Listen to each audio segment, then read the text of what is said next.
All right, welcome everybody. It is the first episode of the Draft on Tap, where Adam and Neba and myself will be interviewing guys along the way, getting us ready for the draft. Today, from the Philly Inquirer, that is Devin Jackson. Devin, how are you, man? Doing great.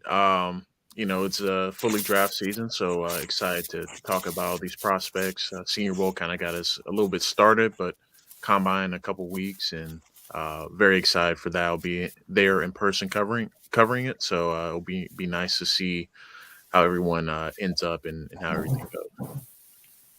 Yeah, I had seen your coverage of the Senior Bowl, which is why I was interested in having you on today. Was that your first time at the Senior Bowl? How did you end up down there? Tell us a little bit about your trip down there to Alabama.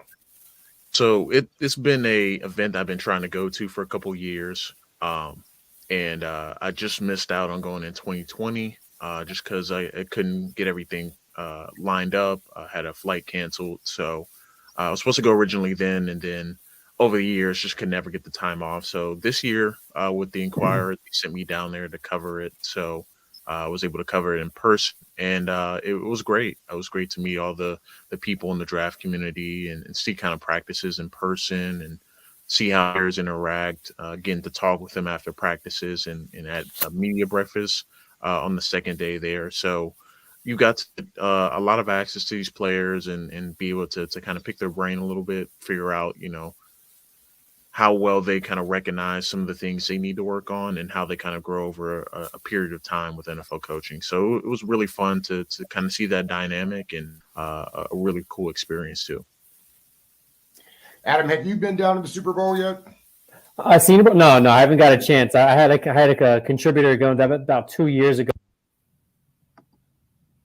Probably over the last like 5 years, I've been really involved with the Senior Bowl. Usually, I'll know somebody or our contributors down there. But yeah, it's definitely a cool experience to it's not just the game. Everyone's focused on the game, but it feels like the practices and the other side stuff is really telling. Going into the draft process.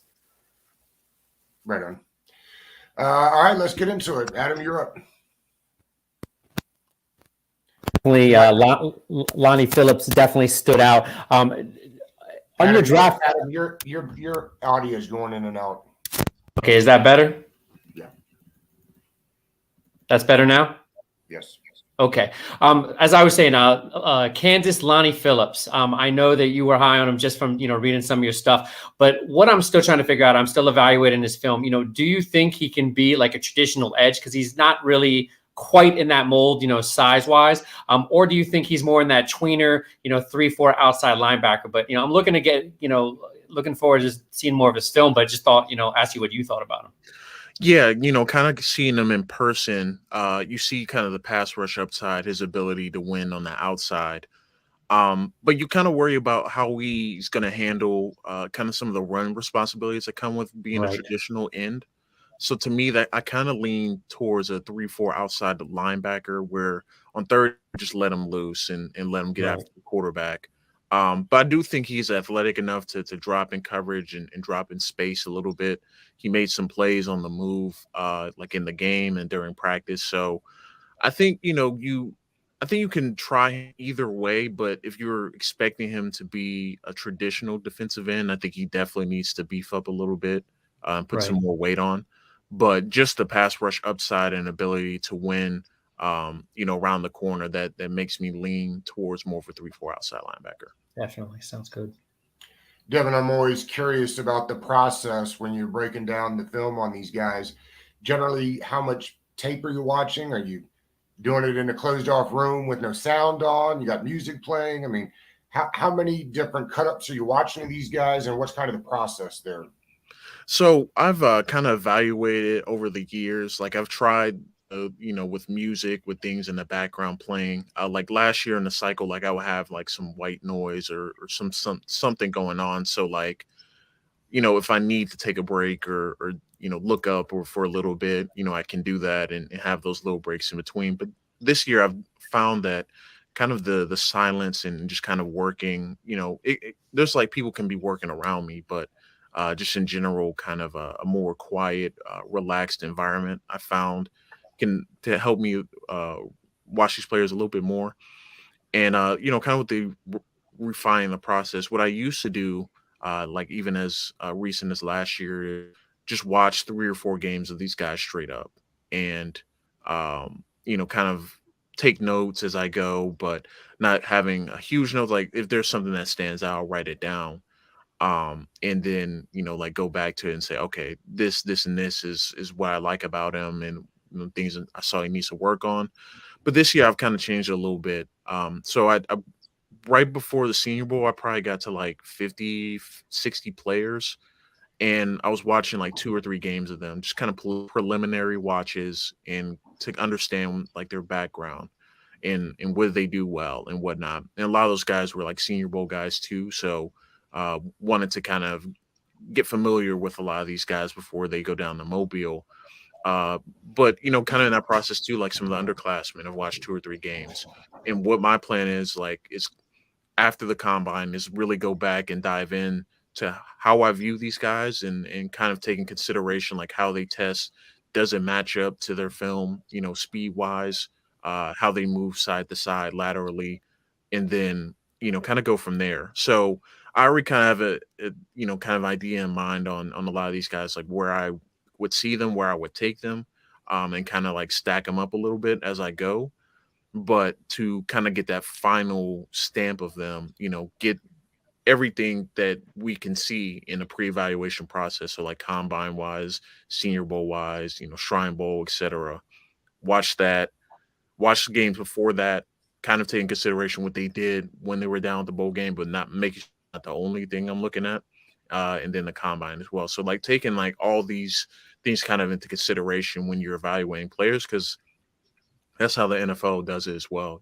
Like they'll watch the film, they know what they like and see in a guy, but they want to see them in different environments, and how they handle that. So that's kind of how I've kind of refined it over the years, instead of just 3, 4 straight games of each player and then move on to the next one. I found like watching a couple beforehand, before some of these events, understand what they do. And I'm also watching a lot of these guys live as well too during the season. So it's like kind of a full encapsulation. Like when you see them make plays on Saturdays, then you can watch their film after the season. Then some of the pre-draft events, things that they're going to be a part of, and then that final look. Like okay, like this matches where I was on them earlier, or later in the process. Is real quick follow up, Adam, before you get to the next one. I'm just curious, Devin, is there one of these like after the season events that holds more weight or that you find more interesting than the others? For me, I think it really comes down to position. So for me, like I'm not a big like guys in the trenches like at the combine. Like to me, I don't put a ton of stock in that, because they're a lot of their job is going to be like facing these guys face to face. So I think it's really dependent on the position. Like for me, like of course receivers, running backs, DBs, how fast one is important. Some tight ends too, if they depend on that vertical speed, the combine. But I think the Senior Bowl kind of helped, and Shrine Bowl too, like when you're facing against some of the top competition, like especially seniors, like how do you fare? Like, are you still one of the better players on the field?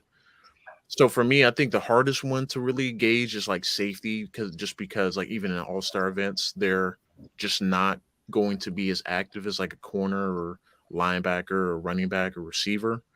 Um, so I think the combine matters a little bit more for them in terms of that. But I think just overall, I think it's really positional wise, like how each guy handles it. And quarterback for me, I think everything they do in the pre-draft Right. process to me is interesting, just because like that's the biggest position in sports, like how they're handling, like the media coverage around them, and playing against some of the top competition.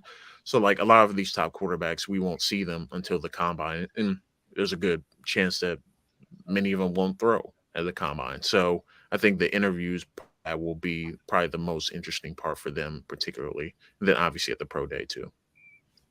Yeah, well, you set that up perfect because, you know, when I watch the East-West Shrine game, Senior Bowls, specifically when I'm looking at offensive linemen, you know, you see a guy like North Dakota State's Cody Marsh, you know, they moved him all around. You know, I was particularly impressed when he moved inside to guard. You know, his one-on-one reps, like you said, like that's not necessarily something you always see at the combine. At the Senior Bowl, we saw a lot of that. You know, do you think he looked more natural as a guard? Because that's really what I walked away impressed with. Yeah, I think so. He just seemed comfortable there. After some early reps on day one, obviously you're getting used to it.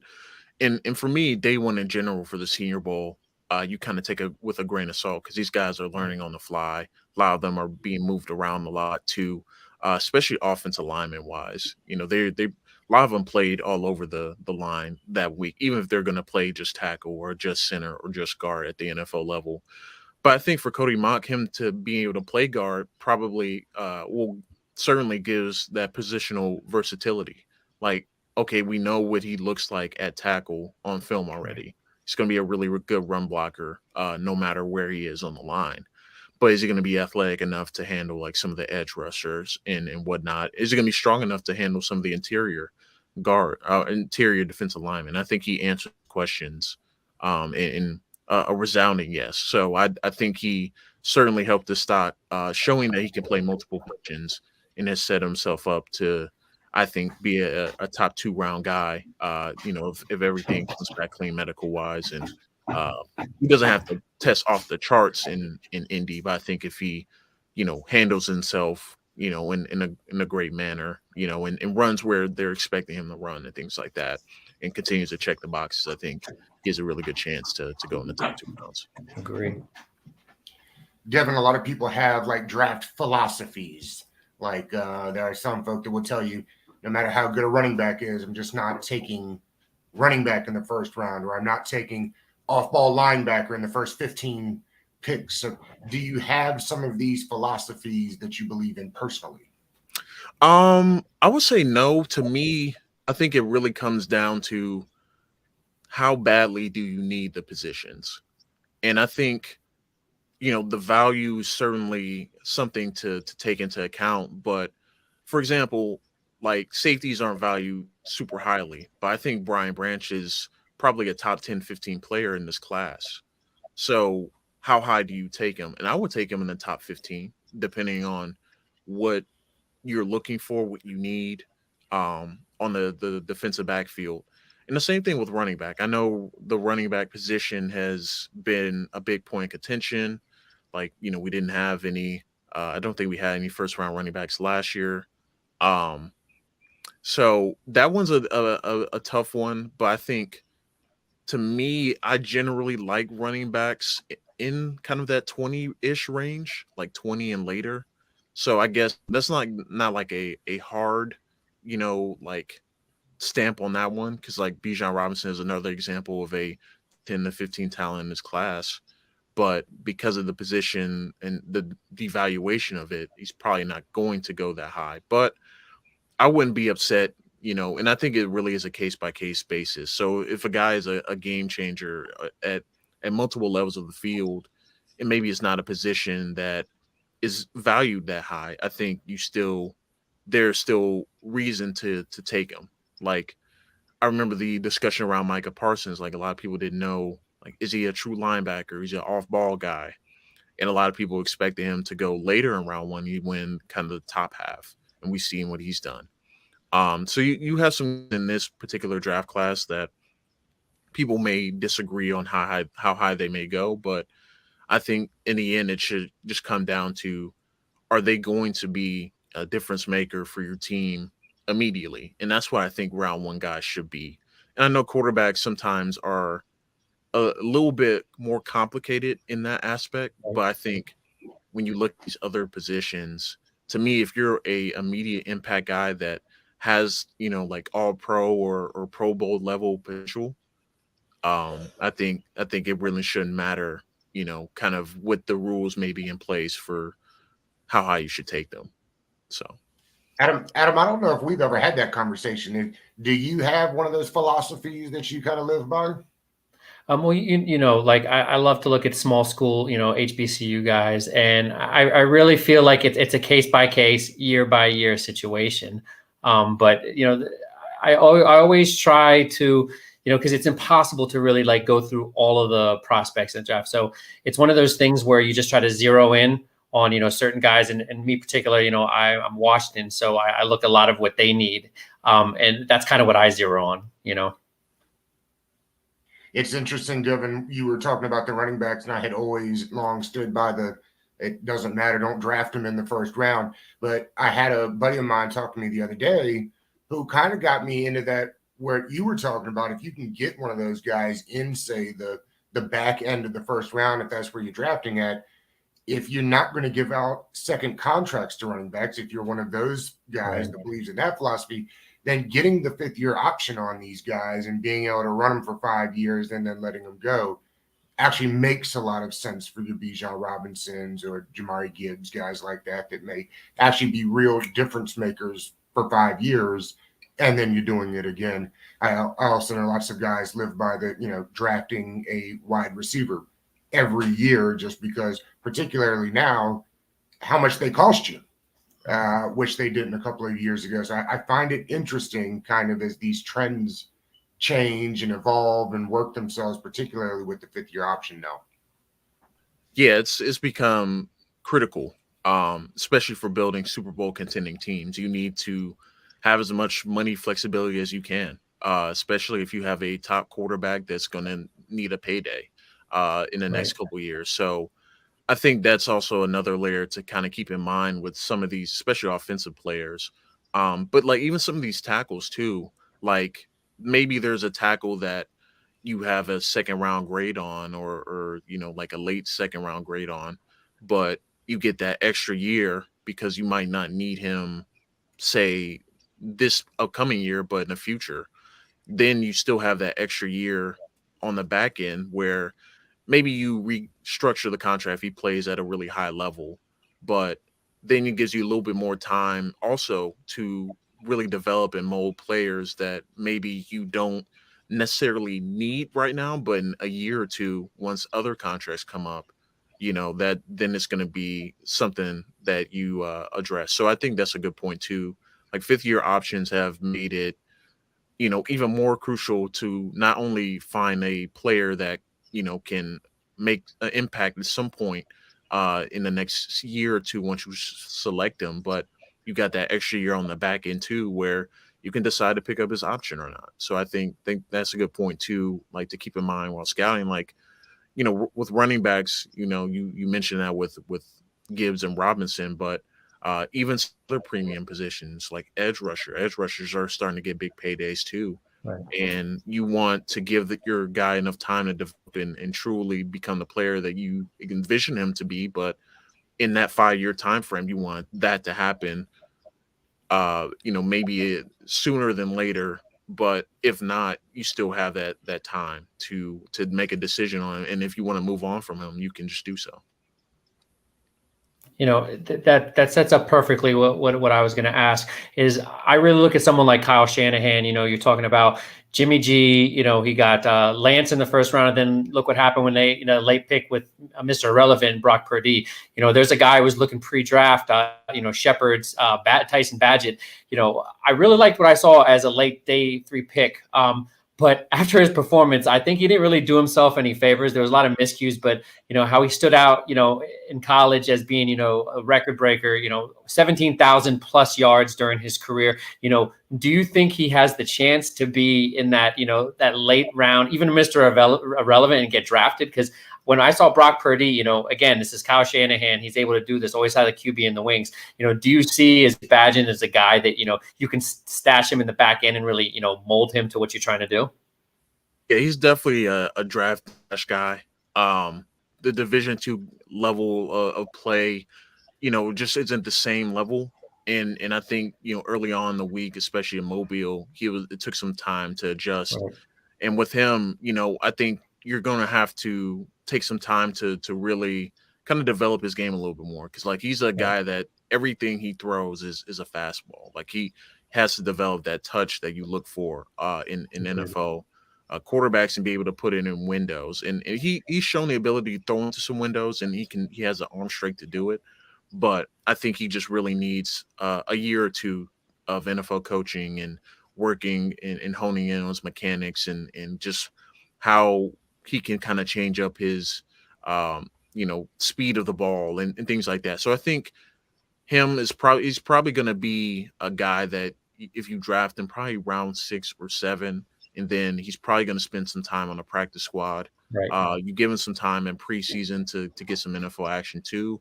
So I think he's going to be kind of a developmental backup quarterback, which is as we've seen is valuable. Very So I think valuable, right. with Bajan, I think you're going to have to play the long game with him.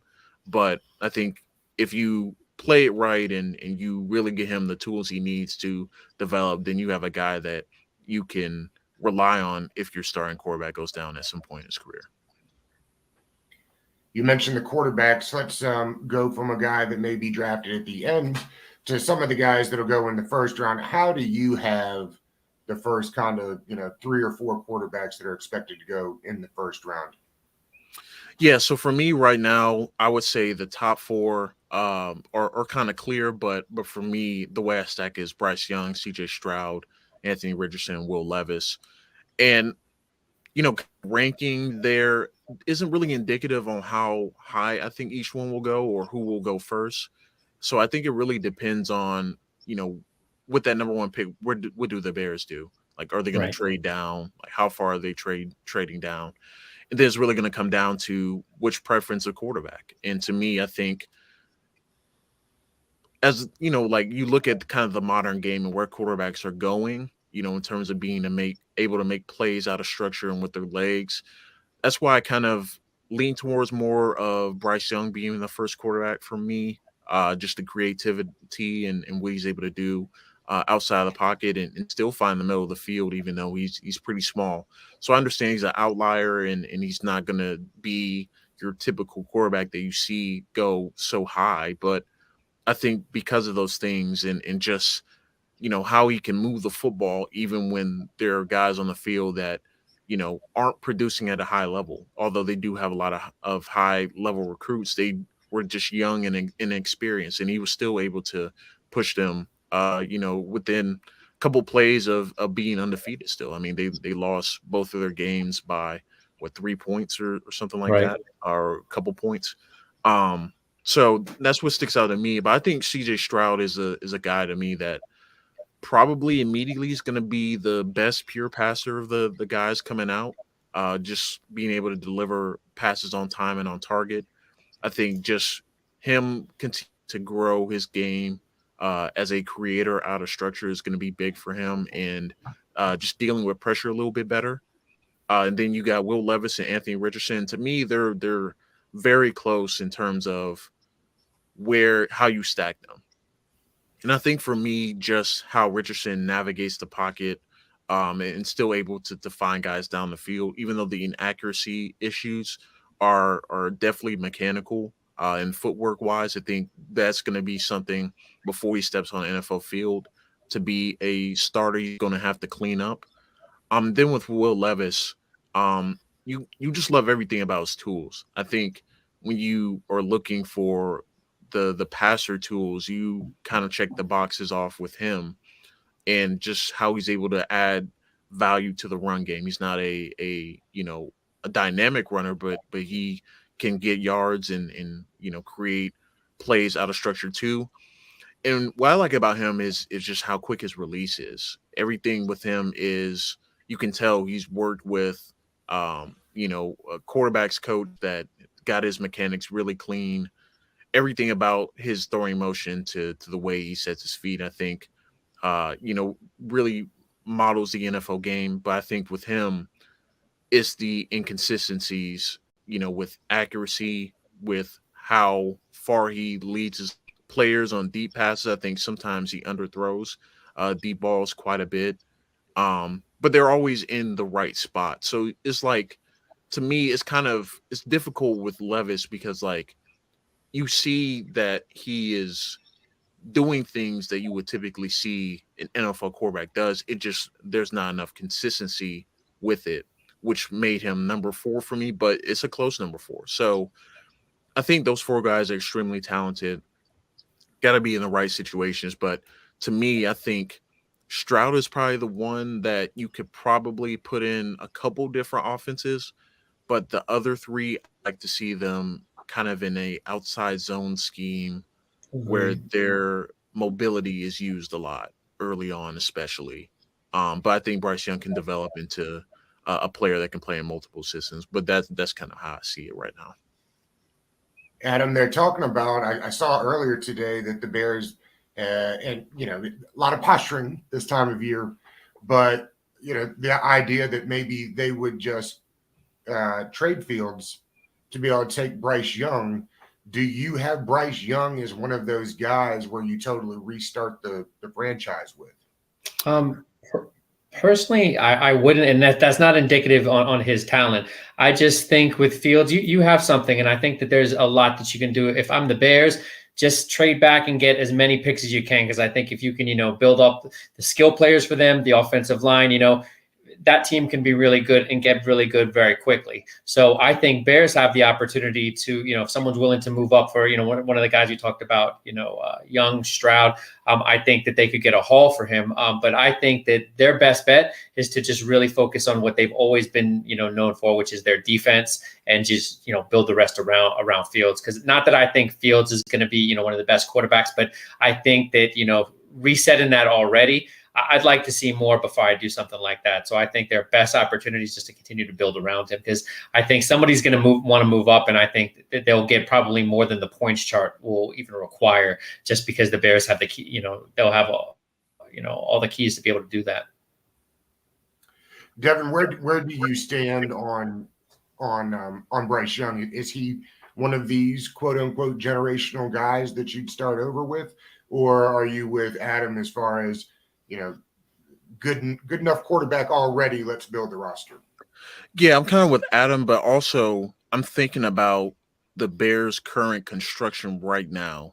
And to me, there are not many quarterbacks that can go in that situation and succeed. There's not a lot of high level talent at receiver. Their offensive line is still kind of in disarray. So I think I'd lean more towards there's just not enough foundation there for me to try and restart with a quarterback. Because you're already starting to build an offense around Justin Fields, and Fields is a different skill set than Bryce Young.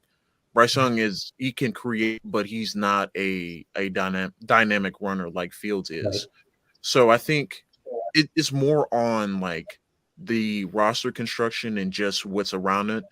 If there was a little bit more, like if there was something they could cling to, like in terms of like, oh, we have great weapons or we have a great offensive line or something like that, I think I would be more open to that. But I think because they're another year into the rebuild and it feels like they haven't really moved forward, and they have a lot of holes defensively. I think you're going to plug in another guy that's probably going to be battling injury, because of the offensive line the way it is right now. Right. And if you're like, I get like trading Fields for an aspect, like you get more picks, but you're probably going to get more picks anyway if you trade down. So Right. I think you have to kind of weigh that when you're thinking about like moving on from a player. Like, do we have the tools and the construction around him to be a successful player? And I don't think the Bears have that right now. And I think the draft needs to be a big contention of, if we're going to move down, we need to stockpile picks and infuse some talent across the entire both sides of the ball, not just offensively. They say all the time, don't scout the helmet, but I have a hard time with Ohio State quarterbacks. I just do. So explain to me why CJ Stroud will be different. I think what Stroud is, you're not getting a guy that's going to rely on his legs or rely on his physical traits to win. He wins with his mind. He can move defenses with his eyes. He throws the ball over the middle of the field quite a bit. He's not afraid to attack the perimeter as well if he sees a one-on-one situation. And he's just a guy that can handle the pressure. I know he didn't win the big games against Michigan, and I don't think it was all on him. you can give some of the blame on some of the turnovers that he did, but it was because he was pressing.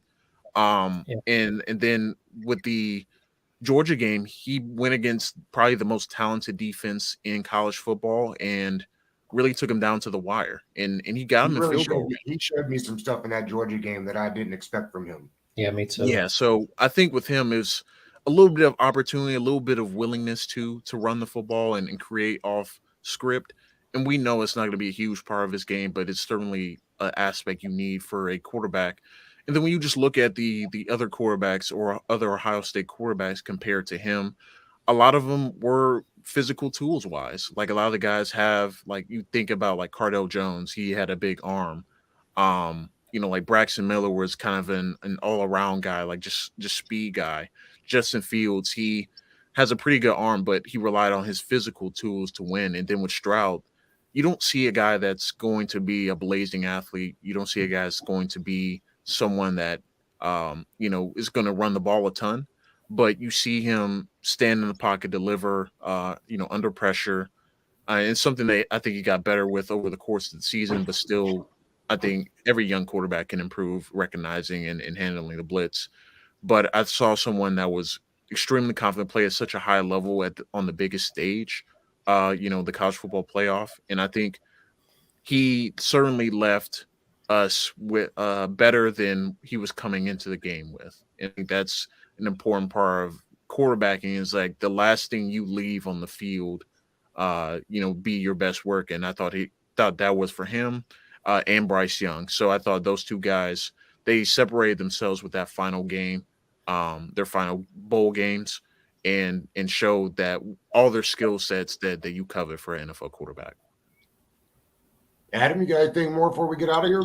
Yeah, no, it's interesting what you're saying about Stroud because I came away with the same thought. Earlier in the season, I think it was definitely looking at Young more, but I'm coming into the draft process. I'm really looking forward to the combine. Not that I'm scouting these guys to Washington at all, but Young and Stroud, I really want to see how they look during in these drills because like you said, both quarterbacks, they work on anticipation, they open up the field with their athletic ability. But, those are two guys that I really want to see what they're going to look like with NFL coaches and having run here and there. But, you mentioned, Levis and Richardson, these are guys that I'm just not high on right now. So I'll be really curious to see, how they look, with their anticipation.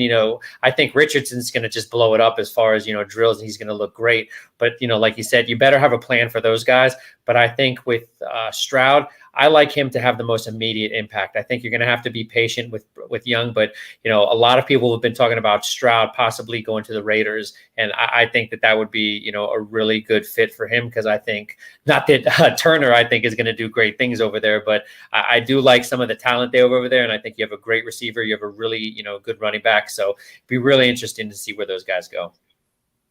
Devin, before we get out of here, tell the folks where they can find you and what you got coming up next. Yeah, so you can find me on Twitter at reald_Jackson. Writing draft stuff for the Philly Inquirer. So this week, released a full round one mock and did a deeper dive into some of the Eagles picks because I'm focusing mainly on the Eagles. But I will say I did give the Commanders a defensive back in the mock draft. If you want to check it out. The Commanders were a tough one to figure out because there was a lot of different options I felt they could have went. So.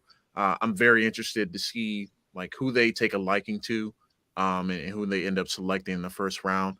And maybe they're one of those teams that decide to trade up and get the guy they want. So I'm very interested to see how the Commanders attack this offseason and who they end up drafting in the first round because I had a tough time. I had to message a few people who do you think the Commanders may take or interested in? So they're definitely a team to watch out for sure. I think that could make some big moves on draft night. So, but yeah, you can find my work on Philly Inquirer and a lot of the draft stuff I do as well. All right, man, I appreciate it. We're going to try to learn something new every day, each week. I think we did that today. Safe travels to the combine and have fun. Thanks, man. I appreciate you. Thanks for coming on. Yeah, thanks for having me on. Appreciate you guys. Okay. And Adam, I'll see you next week. Thanks. Have a good one, guys.